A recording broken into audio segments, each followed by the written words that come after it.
So let us look at this figure and try to understand the process. Let me first give the credit to Wikipedia. You can see the credit has been given. It's a beautiful image. I have not found a better image, and I am very grateful. I am very grateful for this figure, because this will help you understand the process very easily. Now look at this step number 1. They are saying that an enzyme amino acyl tRNA synthetase not shown attaches amino acid to their cognate tRNA molecule using ATP energy. This we had done in a separate video. So you see the video under transfer RNA molecule. This is called as amino acylation or charging of the tRNA molecule. So you are looking at the nucleus. Then outside this nucleus, you can see this impression is the nuclear pore. The messenger RNA molecule comes out of the nuclear pore, and the entire thing that you see is the cytosol, where actually ribosomes will translate this messenger RNA molecule into protein. And we are saying that already charged transfer RNA molecules are present, and this we know exactly. Now what happens is there is initiation of translation. A small subunit attaches itself to the 5' end of the messenger RNA strand. This is what we said. We said that the binding of the smaller subunit to the messenger RNA molecule is the initiation of the translation. This occurs at the 5' end of the messenger RNA molecule. You know about the Shine-Dalgarno sequence and the 16S rRNA that is present in the smaller subunit. Now this, obviously that would be in a prokaryotic ribosome. So again, understand, we are trying to tell you the schematic things, and therefore we are simplifying the process for the NEET exam. So I am talking of basically prokaryotic translation, and what you are seeing seems to be a eukaryotic translation. This thing, please keep this differentiation in mind. So this, now what happens, that this smaller ribosome moves. So it moves along the messenger RNA, as I told you, till it finds AUG. So you know AUG is the initiator codon, and it codes for methionine and formilated methionine. And then what happens, that the larger subunit gets assembled. So it says it moves along the messenger RNA until it finds a start codon. There the first tRNA and the larger subunit joins it. So the larger subunit joins it, the first tRNA which is carrying methionine actually binds it, and we call it as the P site. The A site is actually vacant. This is the larger subunit. It will contain 23S rRNA. Then what happens is that the other transfer RNA molecule will come and bind to this particular site, and this is the A site. And when it binds, the anticodon binds to the codon on messenger RNA, the two charged tRNA molecules are near, the two activated amino acids are near, and there can be a formation of peptide bond between them. And when that happens, it moves one codon at a time. So it is moving, the ribosome is moving on the messenger RNA molecule one codon at a time. And you can easily see that what is going to happen is that the peptide bond formation leads to the formation of polypeptide chain. You can see the polypeptide chain is getting free, the messenger RNA molecule is getting free. As I told you, the movement would be from A to P and P to E. So this is the movement, and this particular ribosome moves on the messenger RNA molecule one codon at a time till it reaches what is called as the stop codon. So in the end of the diagram, you can see that there is a stop codon. Understand that there is no charged tRNA molecule that corresponds to the stop codon, and nothing comes and binds, and therefore the process of translation is brought to an end with the help of what are called as termination factors. So I hope this diagram will make it absolutely clear what I was trying to teach you on the board itself. Now it should be very easy to understand. Now let us look at another slide. So let us look at another slide. Now this is again from Wikipedia. Now you can see that there is an A site, there is a P site. This is the smaller subunit of ribosome, this is the larger subunit of ribosome.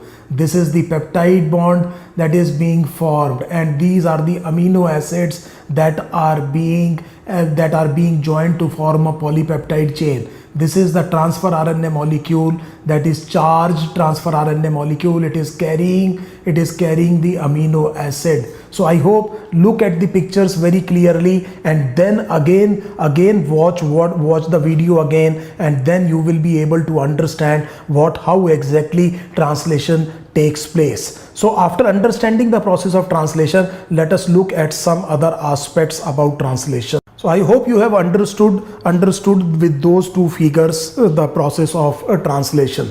Now let us look at two very important points here. So I am talking of prokaryotes. Now this is a very, very important question for your NEET entrance exam that I am discussing. This is very, very important to understand. Prokaryotes do not have a well-defined nucleus. Now, which means that transcription and translation, unlike eukaryotes, are taking place in the same compartment. Now, it is very, very important to understand, if this were a eukaryotic cell, there would be a nucleus. That nucleus would have had DNA. Transcription would have taken place in the nucleus. The translation would have taken place in the cytoplasm. But because the prokaryotes do not have a well-defined nucleus, so I am saying that transcription and translation occur in the same compartment. I hope this thing is absolutely clear. So that means that transcription and translation in prokaryotes, we are talking about prokaryotes. So I am saying that transcription and translation are occurring in the same compartment. Second very important point to understand is that in prokaryotes, the messenger RNA molecule that is formed does not undergo post-transcriptional modification. So there is no post-transcriptional modification required in the cases of prokaryotes. You know that post-transcriptional modification will occur in eukaryotes of hnRNA. Heterogeneous nuclear RNA will undergo a post-transcriptional modification in eukaryotes, but that is not going to take place in prokaryotes. So we are looking something unique in prokaryotes. What we are saying is that there is no post-transcriptional modification. So no post-transcriptional modification I am talking of, remember, in prokaryotes. Third thing of importance to understand is, please pay your very close attention here. I am saying this is DNA. I am making only the template strand of DNA. I know DNA is double-stranded, but I am making only the template strand of DNA. This is the DNA that will be transcribed. So you remember this would be 3' to 5'. The messenger RNA is being formed in 5' to 3' direction. So it is being formed in 5' to 3' direction. So this is how the messenger RNA molecule gets formed, in 5' to 3' direction. And remember, just a few minutes back, I told you that it is translated from the 5' end as well. So it is with the help of its 5' end that it will bind to the smaller subunit of the ribosome. It will bind to the smaller subunit of ribosome. So it gets translated from the 5' end of messenger RNA molecule. So again, we will understand this. I am saying that the messenger RNA molecule was transcribed in 5' to 3' direction and will be translated in the same direction. I hope now this is absolutely clear. So it is being transcribed and translated in the same direction, that is 5' to 3'. So what we are saying is that it is being transcribed and translated in 5' to 3' direction. This is now absolutely clear. Now look at the 3 points very closely. In prokaryotes, I am saying that transcription and translation are occurring in the same compartment. They are not separated in space. Number 2, I am saying that there is no post-transcriptional modification before translation required for the messenger RNA molecule formed in prokaryotes.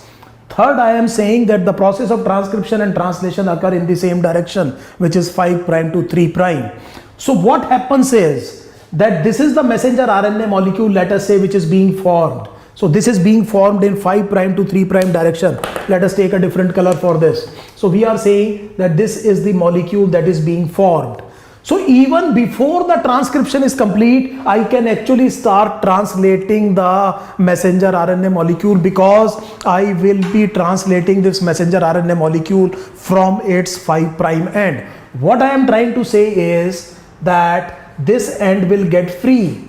So it is being transcribed, it gets detached from the DNA. This is 5 prime end. It is being continuously synthesized, that let it happen, but this end has become free. And what I can do is that I can attach a ribosome here, and even before the transcription ends, I can actually start the process of translation because of this factor, and because of this factor. So because of these three things, these two processes, transcription and translated, may not be separated in time as well. So we know they are not separated in space. Now I am saying they may not be separated in the time as well. They can occur simultaneously virtually, which means the two processes your NCERT is saying can be coupled in prokaryotes. This is what is meant by coupling of the two processes. I am talking of transcription and translation. This is not possible in eukaryotes, because in eukaryotes there will be different compartments. You will require post-transcriptional modification, though this will also be true for eukaryotic messenger RNA. But these two things will make this impossible to couple the process of transcription and translation in eukaryotes. In prokaryotes it will be coupled. There is no doubt about it. I hope this very, very important point that is given in your NCERT is absolutely clear to all of you. There is one more point to understand. This is the formation of what is called as polyribosomes or polysomes. So the term is polyribosome, also called as polysomes. So this is a very, very important phenomena. Please try to understand what exactly is a polyribosome. And again, the messenger RNA is being translated from the 5 prime end, and during the process of translation we know that when it moves from the exterior side, the transfer RNA molecule leaves, and therefore the peptide chain and the messenger RNA molecule gets free. I specifically asked you to pay attention when I was discussing this point. So what I am trying to say, that let us say that this is a messenger RNA molecule that is being transcribed. That this is the messenger RNA molecule that is being transcribed by this ribosome, and let us say that there are some transfer RNA molecules that will be attached. Obviously there would be formation of peptide bond, and you know that this messenger RNA, this ribosome molecule will move on the messenger RNA molecule one codon at a time. So let us say that it has reached somewhere 1/3 of the way. Let us say something like this. Mind you, it is not mandatory that it has to be 1/3. I am just taking an example. Suppose it has reached here. Now it is very easy to understand that there would be a transfer RNA molecule here. There will be a transfer RNA molecule here. There will be a peptide bond formation. You remember about the exterior site. And then what is going to happen, that the peptide chain will be getting free because of the transfer RNA molecule leaving this particular apparatus to get charged again. And this is the messenger RNA molecule that is getting free, and it is getting free from the 5 prime end, and this is the end where it is going to be translated as well. So what can happen? And another ribosome can actually attach to it and will start translating it in the same direction, 5 prime to 3 prime. So this is very, very easy to understand. So at a particular instant, what can happen is that a single messenger RNA molecule may actually be simultaneously translated by a large number of what we are saying are the ribosomes attached to it. So this formation is called as polyribosome. So you know that this is the 5 prime end, this is the end where the translation begins, this is the 3 prime end, and you know that there would be peptide formations here, and there will be a smaller peptide here because it has not reached that particular point. There will be still a more smaller peptide and a smaller peptide here. But a very, very important question. every ribosome has started from AUG and has moved one codon at a time. They are reading the same open reading frame of the same messenger RNA molecule. They are translating the same code, and therefore all the polypeptides that will be formed by all the ribosomes of a polysome attached to the messenger RNA molecule will be same. So that means the protein that is formed by this ribosome, protein formed by this ribosome, protein by this ribosome, and protein by this ribosome, all will be identical proteins. This is a very, very important question regarding polyribosome for your NEET NCERT. I hope you have understood the rationale. A very important question in the end may come to your mind. You may ask me, is it true that every protein should have the first amino acid as methionine? So is it necessary? Because we have started translation from AUG, and AUG codes for methionine in eukaryotes and formilated methionines in prokaryote. Does it mean that every protein that is found in the world will have its first amino acid as methionine? Now, two things are very important to understand. The initiator codon has been highly conserved in evolution. So it is true that when the translation actually begins, then there is the first amino acid that is added is methionine. That means the first codon that is being translated is AUG. It has been highly conserved during evolution.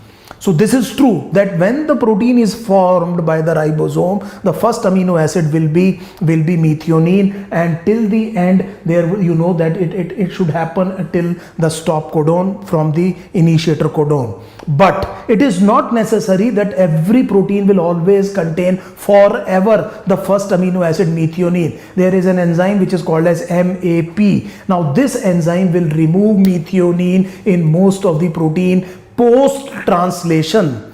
So after translation, after the peptide has been formed, then you can understand that this methionine can be removed. It is not necessary that you will always see that the proteins will carry the first amino acid as methionine in spite of being formed with their first amino acid being methionine. I hope this thing is again absolutely clear. So what we have read till now in molecular genetics is what is called as gene expression. So we have replicated the DNA, we have transcribed the DNA, and we have actually made a protein. And in the beginning we said that the beginner's definition of the gene is that it is a segment of DNA that actually makes a protein. So this protein is the expression of this particular gene. And now we understand what is the central dogma of molecular biology, how the molecular biology information flows in a cell, how from DNA actually it leads to the formation of protein. So in the second part of this chapter, what we will understand is that how do you regulate this gene expression.